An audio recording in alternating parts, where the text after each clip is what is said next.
Hey everybody, welcome to this week's social emotional learning lesson.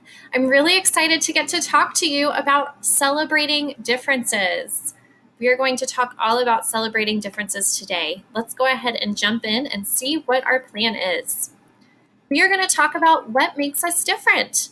Then we are going to read the book Suki's Kimono. And then after that, why should we celebrate differences? So what makes us different? Earlier this month, some of you answered a survey called Who Am I? And here are the results from your survey. I'm really excited to share those with you. The first thing you're going to see is a circle that just popped up. There's a light gray portion that says girl and a dark gray portion that says boy. Can you think of what that means?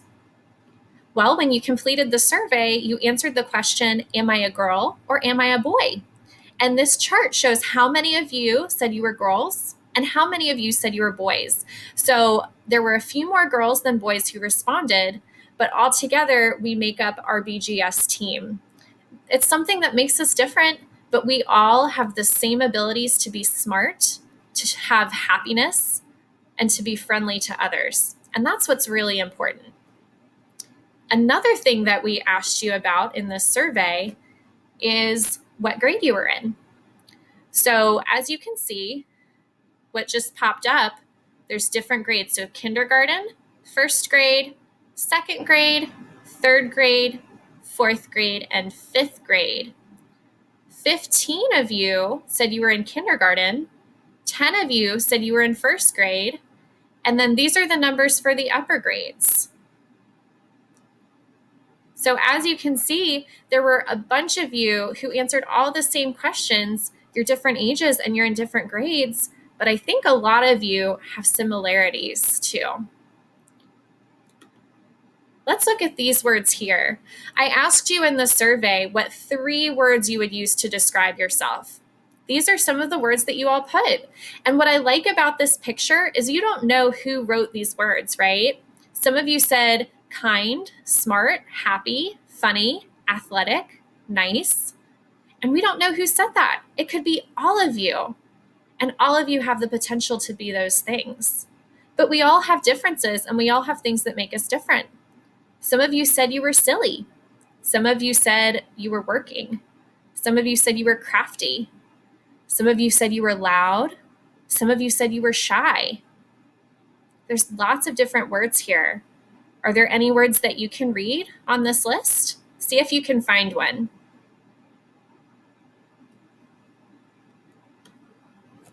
This next slide here has to do with the question, do you celebrate a religion? Some of you said no, some of you said you weren't sure, and then some of you said yes. And these are some of the responses that you gave. Some of you celebrate Christianity, some of you celebrate Judaism, some of you are Muslim, some of you are Vietnamese or Baptist, and then some of you aren't quite sure, but you know you celebrate something at home. These are all things that make us different too. Religion and what we believe is different from family to family and person to person, but it's really fun to share our beliefs with other people, and it's really fun to learn about other people's beliefs too. I also asked you if you were a part of a culture. Some of you said you weren't sure. Some of you put American, Cherokee, Asian, African. Some of you put European, Hispanic. These are all different cultures that you get to celebrate. And these are all cultures that we celebrate at BGS within our community. That makes our community really special, that we have so many different cultures that we get to bring together. Now we're going to listen to this story.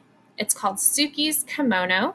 I'm going to go ahead and play it, and then we'll talk about it when we're done. Oh, let me go back. There we go. Suki's Kimono by Chieri Uegaki. On the first day of school, Suki wanted to wear her kimono. Her sisters did not approve. "You can't wear that," said Mary. "People will think you're weird." "You can't wear that," said Yumi. "Everyone will laugh and no one will play with you. You need something new, Suki. You need something cool." But Suki shook her head. She didn't care for new. She didn't care for cool. She wanted to wear her favorite thing, and her favorite thing was her kimono. Suki's Obashan had given her the kimono. The first time Suki wore it, her Obashan took her to a street festival where they slurped bowls of slippery cold somen noodles and shared a cone of crunchy shaved ice topped with a sweet red bean sauce.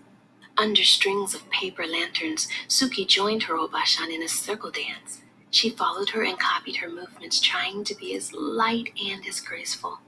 She watched the other women and children who danced, especially those who were dressed in cotton kimonos like her. Later, Suki sat so close to the stage that when the taiko drummers performed, boom, boom, boom, she felt like she'd swallowed a ball of thunder and her whole insides quaked and quivered. Before they left the festival, Suki and her Obashan stopped at a souvenir stand.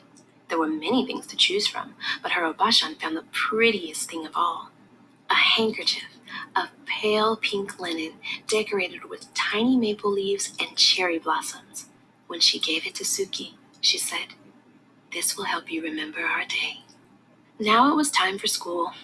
Mother checked Suki's obi one last time and took a picture of Mary, Yumi, and Suki together by the front steps. Then, as she watched, the three sisters made their way down the block to their school. Mary and Yumi stayed several paces ahead of Suki and pretended they didn't know her. But Suki didn't mind. She turned and waved to her mother before she clip-clopped along in her shiny red getup, feeling very pleased in her fan-patterned blue kimono. Once in a while, Suki would lift her arms and let the butterfly sleeves flutter in the breeze. It made her feel like she'd grown her own set of wings. When they reached the school, Mary and Yumi hurried across the yard to a group of their friends. Suki stopped and looked around. Some of the children turned and stared at her, and others giggled and pointed at her kimono. But Suki ignored them. She took a seat on a swing to wait for the bell. A girl dressed in overalls just like a pair Suki had at home sat on the swing beside her. "Hi, Suki," said the girl. "Hi, Penny," said Suki. "How come you're dressed so funny?" Penny asked. "Where'd you get those shoes?" Suki lifted her feet off the sand and wiggled her toes. "I'm not dressed funny," she said. "My grandma gave me these shoes." Suki started pumping her legs. After a moment, Penny did the same, and soon they were both swinging as fast and as high as they could. Swoosh, swoosh, up and up. When the bell rang, Suki and Penny jumped off their swings and ran to the gym for the first day assembly. Once they were finally taken to their new classroom, Suki chose a desk near the window. Penny chose a desk next to Suki. As they waited for everyone to find a seat, two boys in front of Suki turned and snickered behind their hands. One of the boys reached over and snatched at Suki's sleeve. "Look at this," he said. "She's a bat." Suki felt her cheeks burn, but she did not respond. Instead, she concentrated on sitting up straight and tall the way her Obashan always did. It was easy to do with an obi wrapped snug around her middle. Her obi was golden yellow, and in its folds Suki had tucked away her pale pink handkerchief. "Welcome to the first grade," said the teacher. "My name is Mrs. Paggio," she smiled. "Let's introduce ourselves and tell everyone what we did this summer." When it was her turn to speak, Suki stood up and told the teacher her name. "Hello, Suki," said Mrs. Paggio. "What did you do this summer?" "My grandma visited us," she said, straightening her sleeves. "She brought me my kimono and my geta." Suki raised her foot to show the teacher her wooden clog. Somewhere in the classroom, someone laughed. But Suki took a deep breath and continued. "The best thing was that she took me to a festival, and there were dancing girls dressed like me, and they danced like this." She took a few steps and swayed her arms sideways. "Look, now she's dancing," someone said, but Suki didn't hear. She hummed the music she remembered hearing at the festival. She remembered how it felt to dance barefoot in the open air on fresh-cut grass that tickled her toes. She tried to picture the other dancers, how they moved forward into the circle with the rhythm of the music, how they stamped their feet first right, then left, swung their arms first up, then down, how they stepped back and back and back, then clapped. When Suki couldn't remember the next step, she made it up. just to keep dancing. 1, 2, 1, 2, 1, 2, stop. When she finished, the room seemed very quiet. Everyone was watching her. Suki sat down, wondering if she was in trouble. But Mrs. Paggio said, "That was wonderful, Suki." And she started to clap. Then so did Penny. And after a moment, so did the entire class. After school, as the three sisters walked home together, Mary and Yumi grumbled about their first day. "No one even noticed my new sweater," said Mary. "No one even noticed my cool shoes," said Yumi. But Suki just smiled. As she clip-clopped along behind them, Suki pulled out the pale pink handkerchief from her obi and held it up over her head to catch the wind. And in her blue cotton kimono and in her shiny red gaita, Suki danced all the way home. What did you all think of that story? Even though Suki had a kimono that was different and looked different from her friends' clothing and her classmates, she still was able to celebrate it. She took great pride in the fact that she wore it when she was with her grandmother. She did a beautiful dance for her friends, and she got to teach them something new. That was a really wonderful way for her to celebrate. Let's talk about what social awareness means. Can you say that? Social awareness. Social awareness is being aware that some people are different from you and being respectful of those differences. In Suki's class, her friends weren't really respectful of her differences at first.